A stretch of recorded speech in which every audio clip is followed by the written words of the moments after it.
Bonjour les renards, c'est Buldo et on se retrouve pour une vidéo sur Classroom of the Elite. Donc j'ai vu la saison 1 et la saison 2 et dans cette vidéo je vais vous parler des deux saisons. Tout d'abord il y aura une partie sur l'histoire, la bande son, les personnages, donc une rapide introduction de l'univers de l'anime.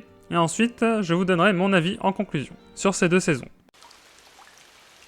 L'histoire de l'anime tourne autour d'un établissement où sont envoyés des élèves d'élite qui sont quasiment sûrs de réussir dans leur vie en sortant de cet établissement. Donc c'est un peu le giga établissement, le giga lycée suprême où il faut aller si tu veux avoir l'emploi de tes rêves.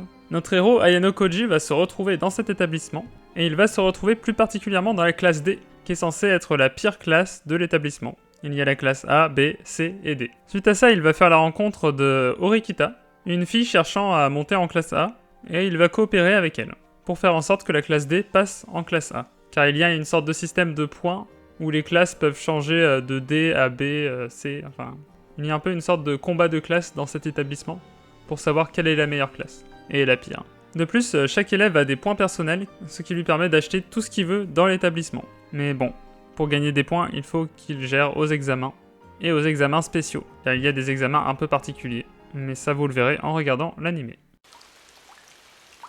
Alors, il y a de nombreux personnages dans l'anime, mais je dirais que deux personnages qui se démarquent énormément, c'est Ayano Koji, bien évidemment, le héros de l'anime, qui est un personnage assez mystérieux, et on va découvrir qu'il a pas mal de qualités, le petit. Il cache un peu ses capacités, quoi. Mais bon, je ne spoil pas plus, si vous voulez avoir mon avis, ce sera plus dans la conclusion. Et puis, bien sûr, en deuxième personnage principal, je dirais Horikita Suzune, qui est une fille assez calme et réservée. Elle a un peu du mal socialement, mais elle est douée en à peu près tout, elle vise l'excellence, mais bon, elle a du mal à communiquer avec les autres. Et elle peut paraître un peu froide et hautaine, ce qui n'est pas très arrangeant dans les relations humaines, on va pas se mentir. Alors les OST, les openings et les endings des deux saisons ne m'ont pas plus marqué que ça. Je vais vous mettre des extraits directement là, maintenant, mais...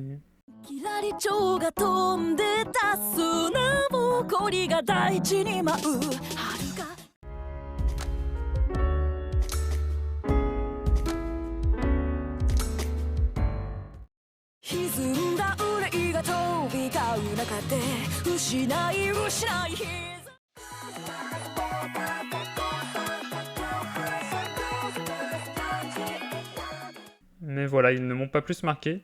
Peut-être l'opening de la saison 2 à la limite, que j'ai un peu plus aimé par rapport au reste, mais sans plus. Alors on passe à la conclusion, et c'est là où je vais donner mon avis personnel sur les deux saisons. Donc bien évidemment, ça peut potentiellement spoil, vous êtes prévenus. Si vous n'avez pas encore vu la série, je vous conseille de regarder cette partie de ma vidéo après l'avoir vue. Sinon, si vous en avez rien à foutre d'être spoil. Voilà. En tout cas, Classroom of the Elite est plus un animé un peu psychologique, car on a un peu toutes les grosses têtes du pays. Et en gros, il va y avoir beaucoup de mensonges, de stratégies entre les classes pour se mettre des bâtons dans les roues. L'animé va beaucoup tourner autour de ça. Il va y avoir du harcèlement... Non. En vrai, c'est vrai qu'il va se passer des choses un peu complexes. On va voir un peu le passé des personnages, ce qui est assez intéressant. Je dois dire que j'ai bien aimé le personnage d'Ayano Koji, hein. Même si c'est vrai que, concrètement, on découvre vite que c'est un personnage qui voit un peu les autres comme des objets. Et donc, c'est pas vraiment le meilleur poteau que t'aimerais avoir. Il ressent pas trop d'émotions telles que l'amour et tout ça. Et bon, il considère un peu tous ses amis comme des outils qui lui servent à aller vers la victoire. Ensuite, beaucoup d'autres personnages au cours des deux saisons vont être plus mis en avant. Dans la saison 2, c'était très tourné autour d'une certaine Kei, là, donc qui est devenue un peu le nouveau pion d'Ayano Koji, on va pas se mentir. Karuizawa Kei. Et bien sûr, il y a Kushida aussi qui va avoir une grande importance, ou Ryuen. Ryuen, c'est le gars, c'est un peu le big boss de la classe C, qui va chercher à défoncer la classe C, et il est assez violent, Ryuen. Et il est pas stupide pour le coup, c'est pas juste une brute pure.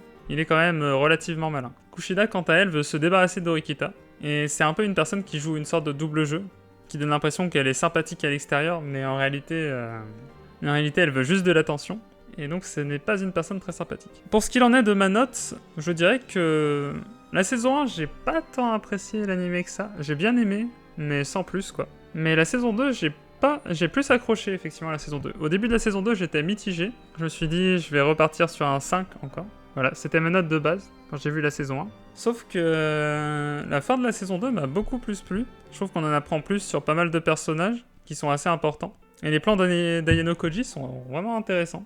Surtout que j'ai l'impression que dans la saison 2, c'est peut-être juste une impression, mais je pense que les personnages ont été plus mis en avant, les personnages un peu secondaires de la classe. Donc ceux qui étaient un peu vraiment au second plan sur la saison 1 ont pu briller un peu sur la saison 2. Et donc bah, on commence à connaître un peu toute la classe, et ça c'est intéressant. Car je m'étais pas du tout intéressé aux autres personnages de la classe sur la saison 1. Donc c'est quelque chose qui m'a beaucoup plu. On voit que c'est pas juste des abrutis quoi, ou des vieux PNJ quoi.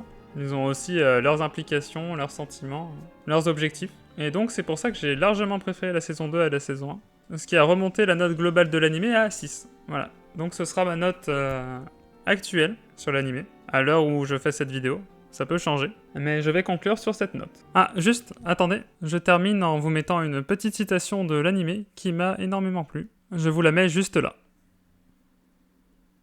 Si la vidéo vous a plu, n'hésitez pas à mettre un petit like, à vous abonner bien évidemment. Et n'hésitez pas à mettre un petit commentaire pour me parler de l'animé, si vous êtes d'accord avec moi ou pas. Bonne soirée, ou bonne nuit, ou bonne journée.